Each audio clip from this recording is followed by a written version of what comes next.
Video में आपको बताया जाएगा ईथर के बारे में। तो जो आपका चैप्टर चल रहा था वो आपका था अल्कोहल, ईथर और फिनॉल। तो आप उसमें खंड जो फर्स्ट था, जो पहला खंड था, आप उसमें पढ़ चुके थे अल्कोहल को। अब दूसरे खंड में आपको पढ़ना है ईथर के बारे में। तो हम जान लेंगे कि ईथर पहले क्या है, उसका परिचय। तो इसके अनुसार आपको बताया जाएगा कि ईथर जो होता है सर्वप्रथम ईथर को बनाया गया था किसके द्वारा? रेमंड लली ने। तो सर्वप्रथम ईथर को रेमंड लली ने बनाया था। तो आपको इसको ऐसे नोट कैसे करना होगा वो देखिएगा। तो सर्वप्रथम रेमंड लली ने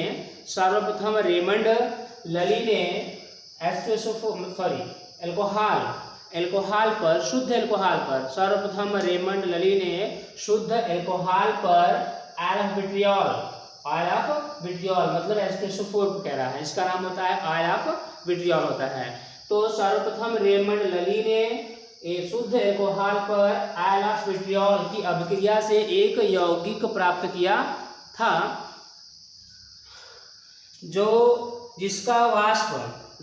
जिसका वाष्पशीलता अल्कोहल से काफ़ी अधिक थी, जो अल्कोहल से अधिक वाष्पशील थे, उसे बाद में ईथर नाम दिया गया था। और इसका सामान्य सूत्र होता है ROR। इसका सामान्य फार्मूला होता है ROR डैश होता है। और इसमें आपको आगे बताया जाएगा कि रसायन विज्ञान में ईथर शब्द का जो प्रयोग है, रसायन विज्ञान में ईथर शब्द का प्रयोग सबसे पहले 18वीं शताब्दी में किया गया था। रसायन विज्ञान में ईथर शब्द का प्रयोग सबसे पहले 18वीं शताब्दी में किया गया था। उसमें देखेंगे तो ईथर जो नाम है, जो ईथर उसका नाम पड़ा तो किसके आधार पड़ा? तो लैटिन, ये लैटिन वर्ड है और ये आपका ग्रीक वर्ड है। तो ये लैटिन शब्द में कहते हैं एथर। तो एथर का प्रयोग, ये आपका एथर है। तो लैटिन शब्द में एथर होता है और ग्रीक शब्द में होता है आपका एथर होता है। तो एथर और एथर ये दो वर्ड होते हैं। लैटिन जो शब्द है, जो लैटिन भाषा है, वह है आपका एथर है, और जो ग्रीक वर्ड है वह आपका एथर है, एथर करके है। तो इसमें इन दोनों का जो मतलब होता है, वो होता है साफ आकाश। क्या होता है? साफ आकाश होता है या फिर ऊपरी स्थान। साफ आकाश हो या फिर ऊपरी स्थान हो, इन दोनों का मतलब होता है। और इन्हीं दोनों से बनाया गया है नाम ईथर, नाम इसको दिया गया है। कह रहा है कि जो ईथर की उच्च वाष्पशीलता को प्रदर्शित करता है। ये जो साफ आकाश मतलब कि जो आपका ये वर्ड है एथर और आइथर जो वर्ड है, यह शब्द जो है वह दर्शाता है साफ आकाश या ऊपरी स्थान, जिसका मतलब होता है कि ईथर की उच्च वाष्पशीलता को प्रदर्शित करना होता है। अब आपको इसमें बताया जाएगा कि ईथर की परिभाषा। तो ईथर की परिभाषा अलग अलग देखते हैं क्या है ईथर की परिभाषा। तो ईथर की परिभाषा हम 3 प्रकार से दे सकते हैं। 1, 2 यहाँ 3 पे है। पहला है ऑक्सीजन और एल्केन्स से संबंधित, दूसरा है जल के व्युत्पन्न, और जो तीसरा है वो है अल्कोहलों से संबंध। ये 3 प्रकार से हम ईथर को परिभाषित कर सकते हैं। तो फर्स्ट हम देखेंगे इसमें क्या कह रहा है कि ऑक्सीजन और एल्केन से संबंधित परिभाषा। ठीक है, ऑक्सीजन और एल्केन से संबंधित परिभाषा किसकी? ईथर की। हम वो देख लेंगे। तो ईथर क्या कह रहा है इनके अनुसार? तो ईथर वे कार्बनिक पदार्थ हैं जिसमें ऑक्सीजन, ईथर वे कार्बनिक पदार्थ हैं जिसमें ऑक्सीजन 2 एल्किल समूहों द्वारा जुड़े होते हैं, वो ईथर कहलाते हैं। तो एक बार फिर से देख लीजिएगा। तो ईथर वे कार्बनिक पदार्थ हैं जिसमें ऑक्सीजन 2 एल्किल समूह द्वारा जुड़ा होता है। इसका जो सूत्र होता है वो होता है ROR डैश होता है। ईथर का क्रियात्मक समूह केवल बांड O बांड होता है। तो ये आपका फर्स्ट हो गया, इसके अनुसार इनकी परिभाषा हो गई। अब हम दूसरा देखेंगे। दूसरा आपका है जल के व्युत्पन्न। तो जो ईथर होते हैं इनके अनुसार ईथर जल के डाई एल्किल व्युत्पन्न माने जाते हैं। ठीक है, एक बार फिर से देखेंगे, ईथर जल के डाई एल्किल व्युत्पन्न माने जाते हैं। हम यहाँ देखेंगे ये जल है H2O, ये जल है, ये एल्किल समूह है। क्या कर रहा है कि एल्किल समूह एक हाइड्रोजन को रिप्लेस कर दे रहा है, ऐड हो जा रहा है, यहाँ पे HO और R बन जा रहा है। फिर जो दूसरा एल्किल समूह है वह इस हाइड्रोजन को रिप्लेस करके यहाँ ऐड जा रहा है, यहाँ बन जा रहा है R डैश बन जा रहा है, जो आपका ये ईथर हो गया। तो इसके अनुसार ये रिएक्शन हो गए और जो परिभाषा हो गई वो क्या थी कि ईथर जल के डाई एल्किल व्युत्पन्न माने जाते हैं। अब इसमें तीसरा देखेंगे, तीसरा नंबर है एल्कोहलों से संबंध।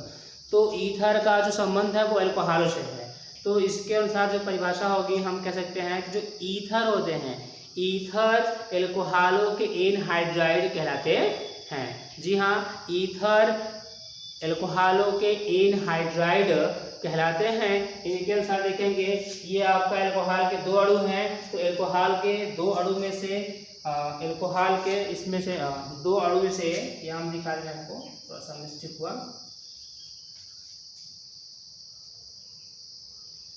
ये रहा। तो एल्कोहल के 2 अणु से जल के अणुओं को बाहर निकाल दिया गया है और यहाँ बन जा रहे हैं ROR यहाँ पर डैश बन जा रहा है। तो इस प्रकार 3 परिभाषाएं हो गई केवल ईथर की।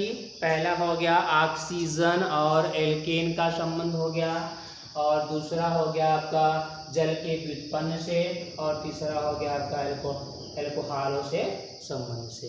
तो ये परिभाषाएं आप इनको नोट कर लीजिएगा। हम आगे बढ़ते हैं और इसमें आपको हम बताते हैं कि ईथर के प्रकार। तो ईथर कितने प्रकार के होते हैं, ठीक है। तो एल्किल समूहों के आधार पर, ईथर में उपस्थित एल्किल समूहों के आधार पर ईथर 2 प्रकार के होते हैं।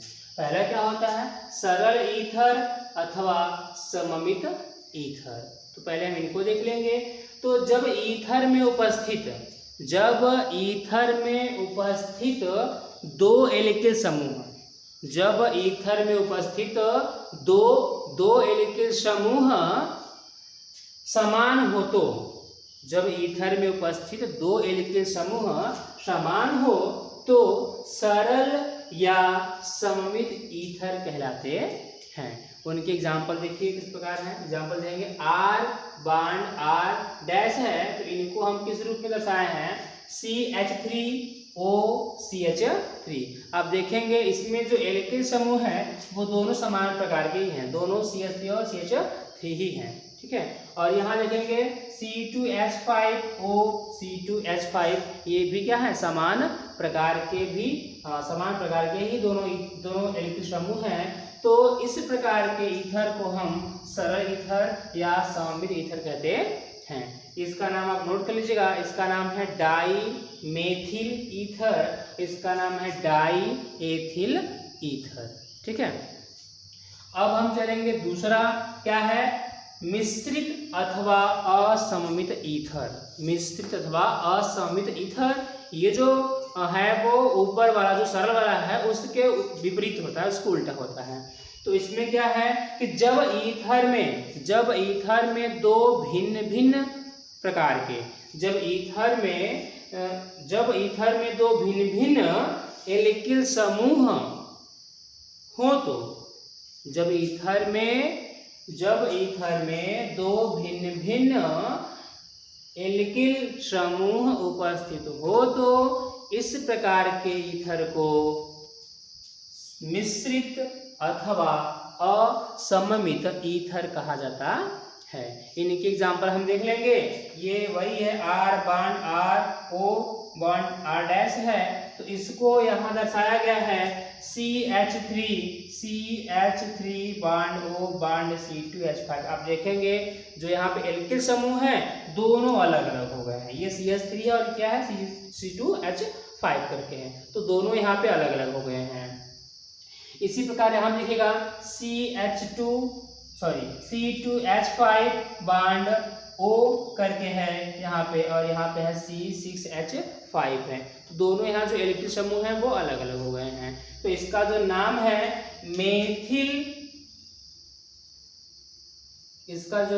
Methyl methyl ethyl ether, methyl ethyl ether इसका नाम है। इसका नाम हो जाएगा कि एथिल फेनिल ईथर, इसका नाम हो जाएगा। तो दोनों का नाम आप इसमें नोट कर लीजिएगा, और इसको जो परिभाषा आपको बताई गई है वो भी आप नोट कर लीजिए। आगे हम आपको कुछ बताएंगे क्या है ईथर का नामकरण। तो ईथर का नामकरण आपको बताया जाएगा। तो ईथर का नामकरण हम दो प्रकार से करते हैं। पहला होता है सरल नामकरण विधि होती है, और दूसरा होता है IUPAC नामकरण विधि होती है। तो हम पहले फर्स्ट वर्ड देख लेंगे, सरल नामकरण। ये हुआ सरल नामकरण। तो इसमें क्या कह रहा है कि ईथर का नामकरण, ईथर का नामकरण एल्किल और एरिल समूह के आधार पर किया जाता है या करते हैं। तो ईथर का जो नामकरण होता है वह एल्किल माने R और एरिल माने AR के आधार पर किया जाता है या करते हैं। तो उसमें भी देखेंगे ये दो प्रकार से करेंगे हम। पहले है सममित ईथर, दूसरा है असममित ईथर। तो पहले हम देख लेंगे सममित ईथर के बारे में। तो क्या कह रहा है कि अगर सममित ईथर है तो उसमें जो उसका नाम रखा जाता है वो होता है डाई एल्किल। तो इस प्रकार के ईथर में सममित ईथर जो होते हैं, जब हम उसका नाम रखते हैं तो उसमें हम डाई एल्किल का प्रयोग करते हैं। ठीक है, तो यहाँ हम देखेंगे जैसे में क्या है, एग्जाम्पल इसका देख लेंगे। यहाँ पे आपका हो जाएगा CH3O फिर CH3।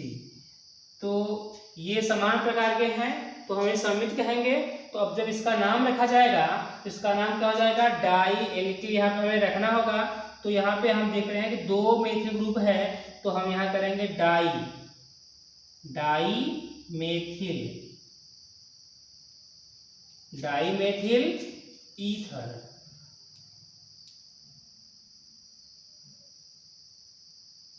इस प्रकार इसका नाम है डाईमेथिल ईथर हो जाएगा। हम दूसरा इसमें देख लेते हैं, C2H5O फिर C2H5। अब देखिए यहाँ पे दो एथिल ग्रुप है, क्या है, दो एथिल है। तो हम क्या करेंगे, इस करेंगे die ethyl ether, die ethyl ether हो जाएगा। ठीक है, फिर हम आगे देख लेते हैं। आगे एक और है, इसमें हम यही हम दिखाते हैं आपको। इसमें यहाँ पे हम जोड़ दे रहे हैं हटा करके, यहाँ C6H5 और C6H5। तो इसका जो नाम हो जाएगा, ये फेनिल है, हम क्या करेंगे, डाई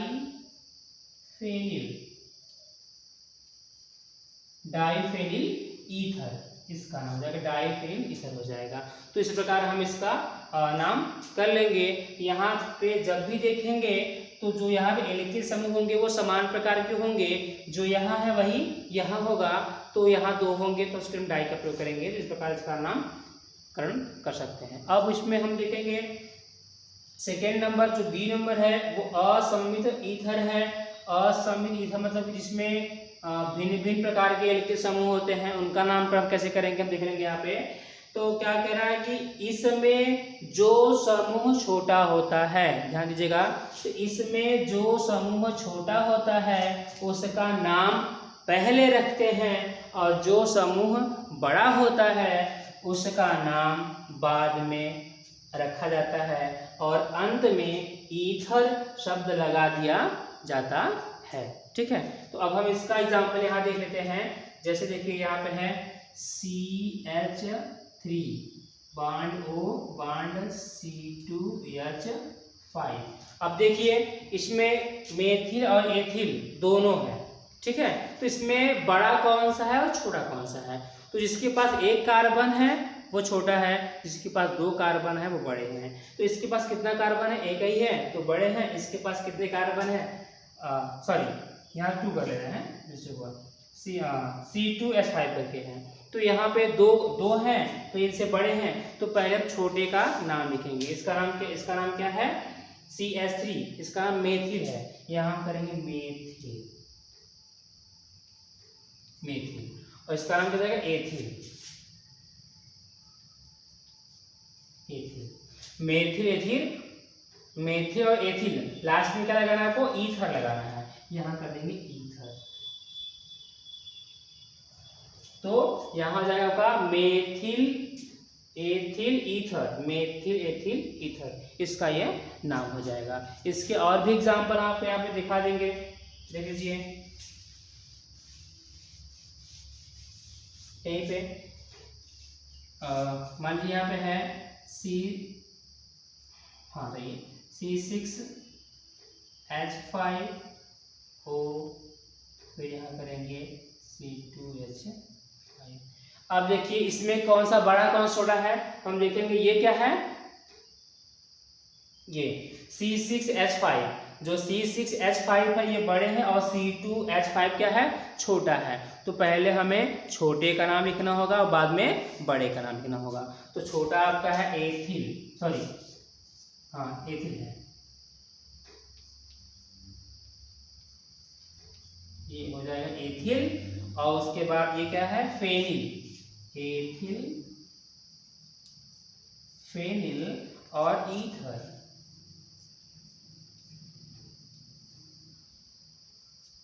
एथिल फेनिल ईथर, इसका हो जाएगा एथिल फेनिल और ईथर हो जाएंगे। तो इस प्रकार आप इनका नामकरण सरल जो विधि होती है उनसे आप ऐसा कर सकते हैं। आप इसको करते रहिएगा, आप अपने बुक में देख करके, और जो नहीं आएगा तो आप उसको कभी भी पूछ सकते हैं।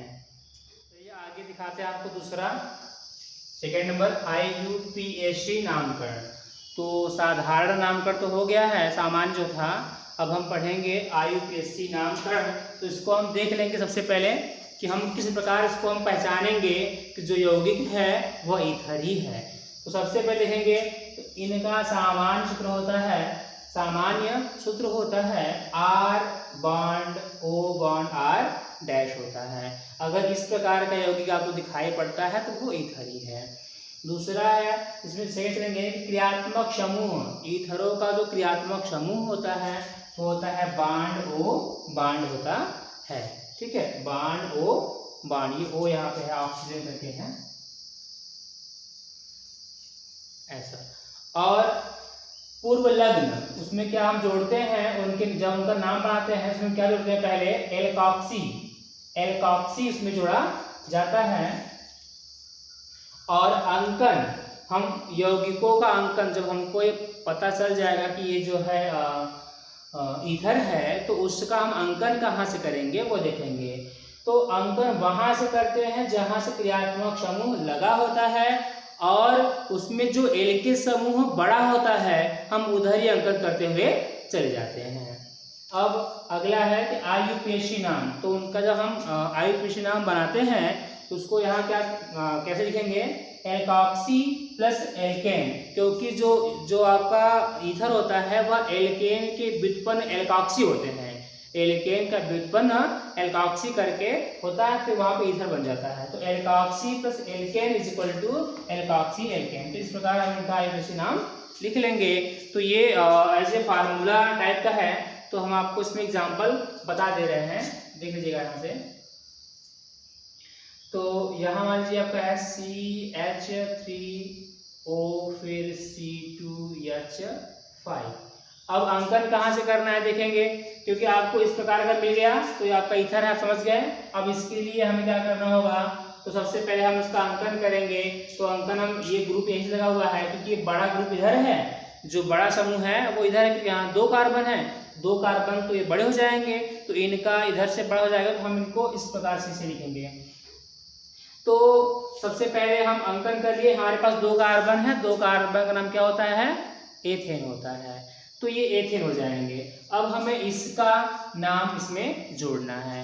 तो मैंने क्या कहा था, एल्कॉक्सी, ये एल्केन है, एल्क ये O है, ऑक्सी, एल्कॉक्सी, तो इसमें हम जोड़ देंगे। तो ये आपका क्या है, मेथेन है ना, तो मेथॉक्सी हो जाएगा। यहाँ पे क्या करेंगे,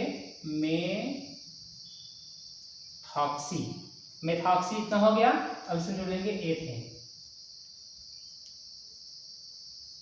मेथॉक्सी एथेन, इस प्रकार इसका ये नाम हो गया। हम दूसरा आपको एग्जांपल दे रहे हैं, देखिए CH3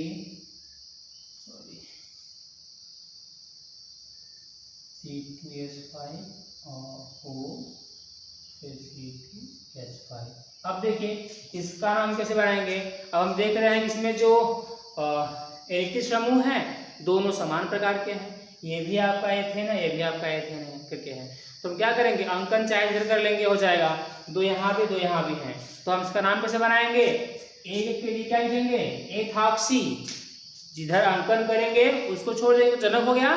जिधर अंकन नहीं कर पाए हैं, मान लीजिए हम यहाँ पे एक और दो कार्बन, यहाँ पे हमने एक दो कार्बन यहाँ कर लिया है, या चलिए हम इसको ऐसे लिख देते हैं, CH3 CH2 बॉन्ड CH3। यहाँ भी दो कार्बन एक दो कार्बन हो गए, तो यहाँ हम एक दो कर लिए हैं, तो जो छूट गया है उसमें क्या करेंगे, एथॉक्सी। इसका आएगा एथॉक्सी, और ये आपका क्या हो जाएगा, एथेन, एथॉक्सी एथेन हो जाएंगे। तो इस प्रकार आप इनका ये नाम लिख लेंगे, आप इनको नोट कर लीजिएगा। आगे आपको हम और भी एग्जाम्पल देते रहेंगे इसमें।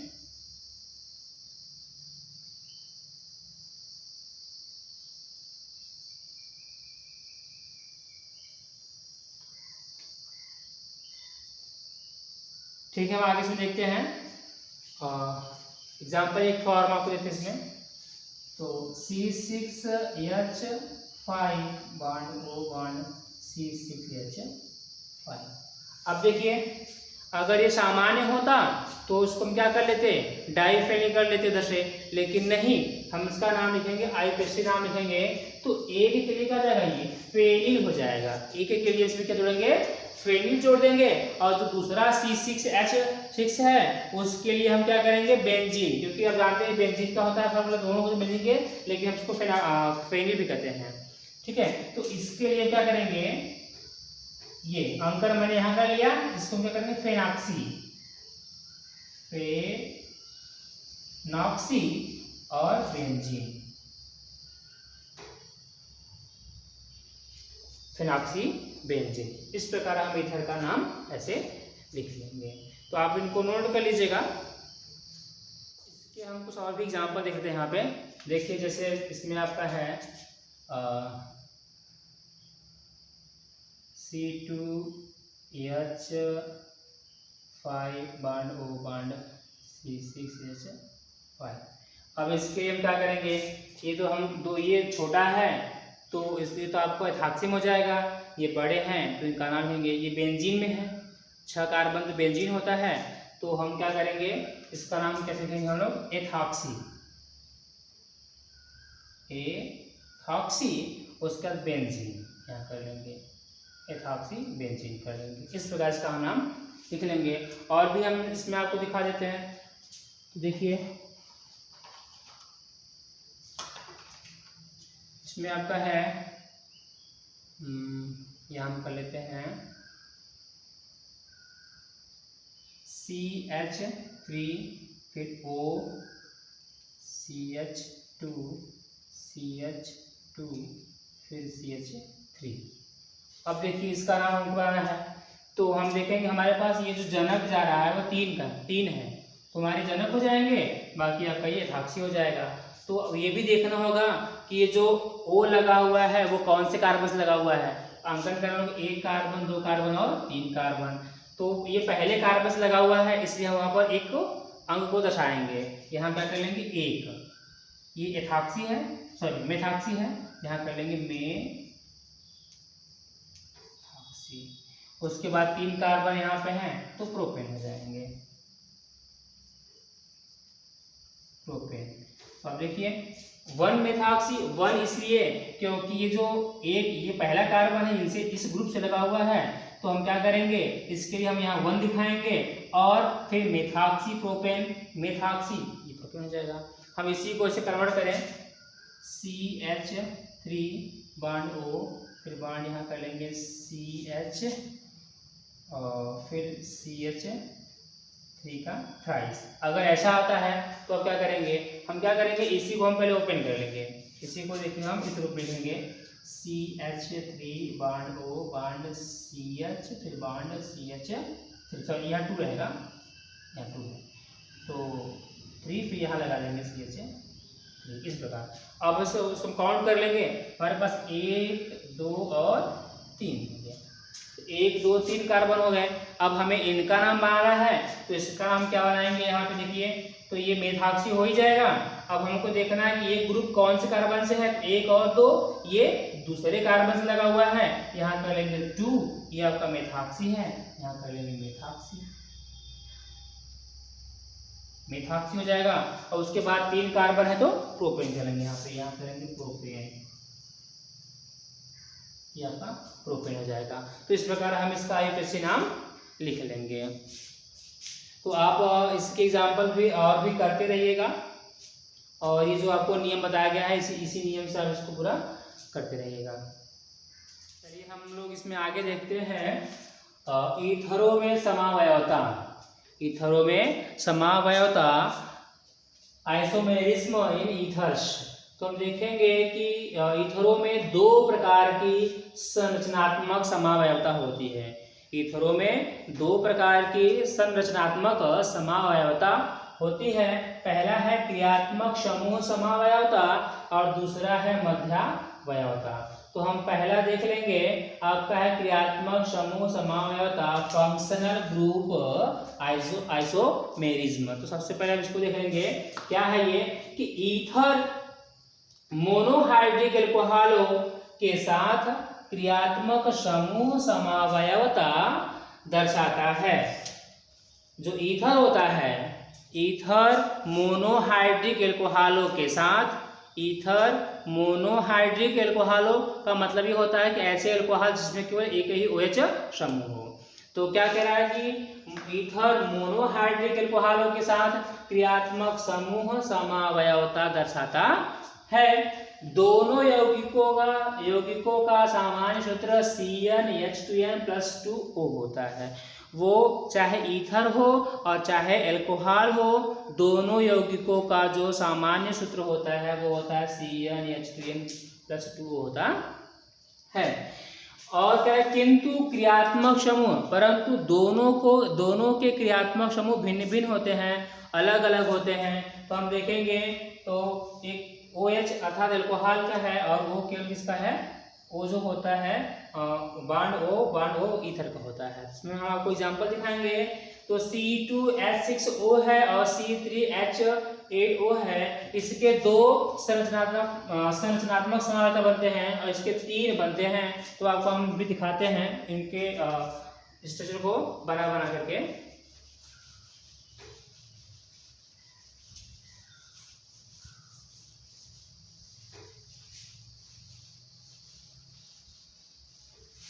चलिए आपको दिखाते हैं इसमें। ये पहले हम इसको लेते हैं, C2H6O को दर्शाते हैं। तो 2 कार्बन है, तो हम इसको इस रूप में कर सकते हैं, ऐसा, फिर ये और फिर ये। एक ग्रुप इसका ये बन जाएगा। देखिए 6 कार्बन, 6 हाइड्रोजन, 2 कार्बन, 1 ऑक्सीजन। एक ग्रुप इसका ये हो गया और दूसरा ग्रुप आपको हम इसको दर्शाते हैं। तो CH3 bond CH2 bond OH हो गया। देखिए ये मोनोहाइड्रिक एल्कोहल है, इनके समावयवी ये होते हैं। तो आप देख सकते हैं कि दोनों का जो सूत्र है वो सेम है, दोनों के अणुसूत्र सेम है, लेकिन इनकी जो संरचना है, इनका जो क्रियात्मक समूह है वो भिन्न भिन्न होता है। तब इसमें हम कह सकते हैं कि संरचना सूत्र और अणुसूत्र अणुसूत्र सेम है, लेकिन जो इनके क्रियात्मक समूह हैं वह भिन्न भिन्न होते हैं। तो इस प्रकार हम देख लेंगे, इनका ये हो गया। तो अर्थात C2H6O के केवल 2 ही समावयवी रूप बन सकते हैं, तीसरा नहीं बन सकता है। अब हम इसको लेंगे, C3H8O को लेंगे, हम दिखाते हैं, यहाँ पे हैं, C3O कर लेंगे,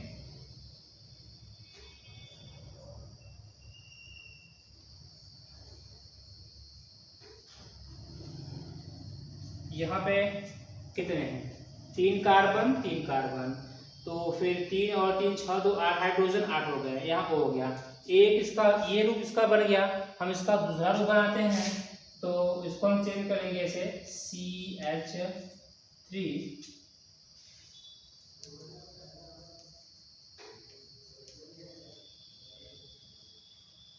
इसका ये बन सकता है। और अगला है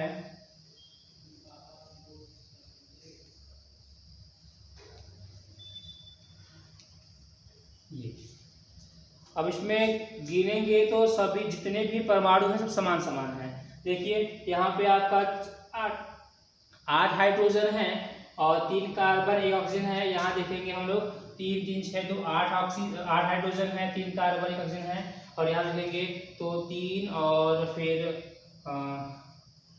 4 3 7 1 8 हाइड्रोजन है और 1 ऑक्सीजन 3 कार्बन है। तो तीनों के जो अणुसूत्र हैं वो समान है, लेकिन इनके जो क्रियात्मक समूह करके हैं वो अलग अलग इसमें है। तो इस प्रकार हम देखेंगे कि इसमें जो है वो 3 प्रकार के संरचनात्मक समावयवता इसमें बन जा क्रियात्मक समावयवता जो इसमें बन जा रहे हैं। तो ये आपका हो गया पहला वाला। दूसरा है वो आपका है मध्यावयवता, मेटामेरिज्म समावयवता, इसको हम देखते हैं। तो इस प्रकार के समावयवी ईथरों में बांड ओ बांड समूहों के दोनों ओर जुड़े एल्किल समूह भिन्न भिन्न होते हैं। क्या कह रहा है कि इस प्रकार के समावयवी ईथरों में जो बांड होता है उनके दोनों तरफ जो एल्किल समूह जुड़े होते हैं वो भिन्न भिन्न होते हैं, उसको बोल रहा है ये। जैसे में हम इसको देख लेंगे यहाँ पे, जैसे में यहाँ पे है तो आप देखेंगे इन सब का जो सूत्र है वो सेम है। मतलब कि इनके जो अणुसूत्र हैं अर्थात इनमें जो कार्बन हाइड्रोजन ऑक्सीजन है सब सेम है, लेकिन इनका जो संरचना है वो देखिए वो अलग, इनके नाम जो है वो अलग अलग हैं। तो यहाँ देखेंगे एथॉक्सी एथेन है ये, तो 2 कार्बन 4 कार्बन 10 हाइड्रोजन 1 ऑक्सीजन यहाँ पे है। तो ये इसका नाम एथॉक्सी एथेन हो जाएगा। यहाँ देखेंगे 2 मेथॉक्सी प्रोपेन देखेंगे तो यहाँ देखेंगे 2 3 6 और 4 10 हाइड्रोजन यहाँ पे हो जाएंगे और 4 आपके यहाँ पे कार्बन 1 ऑक्सीजन हो जाएगा। आगे देखेंगे इसमें 1 2 3 4 कार्बन है और 3 और फिर 3 6 4 10 ऑक्सीजन हाइड्रोजन है और 1 ऑक्सीजन है। अर्थात इन सब के जो अणुसूत्र हैं वो सेम हैं, इनके जो नाम हैं वो बस इसमें अलग अलग हो जा रहे हैं। अर्थात नाम का मतलब ये कह रहा है कि इसमें जो आपका बांड लगा हुआ है, इनके तरफ जो दोनों समूह लगे हुए हैं एल्किल के वो सब इसमें अलग अलग हो जा रहे हैं। तो इस प्रकार के समावयवता को हम मध्यावयवता कहते हैं।